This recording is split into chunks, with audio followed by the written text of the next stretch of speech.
Smart સિટીના ધજાગરા ઉડાડતા દ્રશ્યો સુરતમાં જોવા મળી રહ્યા છે। શહેરના ઉધના દરવાજા બ્રિજ પર ભ્રષ્ટાચારના કાપડા પડ્યા। સામાન્ય વરસાદમાં જ બ્રિજનો કેટલોક ભાગ ધોવાઈ ગયો।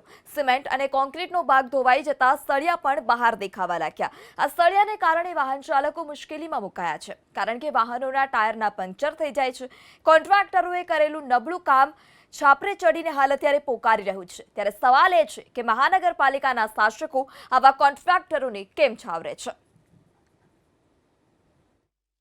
સુરત શહેરના ઉધના દરવાજા બ્રિજ ઉપર મસ્ત મોટા ખાડા પડી ગયા છે। તસવીરો તમે જોઈ શકો છો, ભ્રષ્ટાચારનો ખાડો કહી શકાય। અને આ પ્રમાણે જે સળિયા છે એ સળિયા સુદ્ધા દેખાવા લાગ્યા છે। આ તમે જોઈ શકો છો જે પ્રમાણેનું બાંધકામ છે કરવામાં આવ્યું છે ઉધના ફ્લાયઓવર બ્રિજ ઉપર।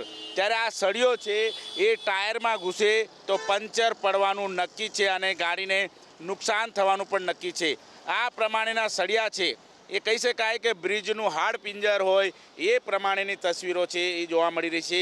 જે રીતનું બાંધકામ જે કરવામાં આવ્યું છે બ્રિજનું, અને ત્યારબાદ જે રીતે તમામ જે લોકો છે આ પ્રમાણે જોઈ શકો છો ખાડા ટેકડા છે એ ઠેક ઠેકાણે પડી ગયા છે। ત્યારે આ વાહન ચાલકો જ્યાંથી પસાર થતા હોય છે તેમને ભારે હાલાકીનો સામનો કરવો પડતો હોય છે। આ તસવીરો જોઈ શકાય છે જ્યારે ગાડી અહીંથી પસાર થતી હોય છે ત્યારે આ ખાડામાંથી પસાર થતી હોય છે અને લોકો હેરાન પરેશાન થઈ રહ્યા છે। મસ્ત મોટા ખાડા છે એ પડી ગયા છે ત્યારે લોકો હેરાન પરેશાન થઈ રહ્યા છે। તમે જણાવો આ ખાડાના કારણે કેટલી મુશ્કેલીઓ થતી હોય છે? મુશ્કેલ તો બહુ થાય છે। આ ખાડાના કારણે મારું આ ડેલી રૂટિન છે, પણ આ ખાડાના કારણે મારે બી પડી જવાનું ભય રહે છે। સળિયા દેખાઈ રહ્યા છે, કેટલું હાનિકારક જે અટકી જાય ટાયર તો જીવનું જોખમ પણ છે।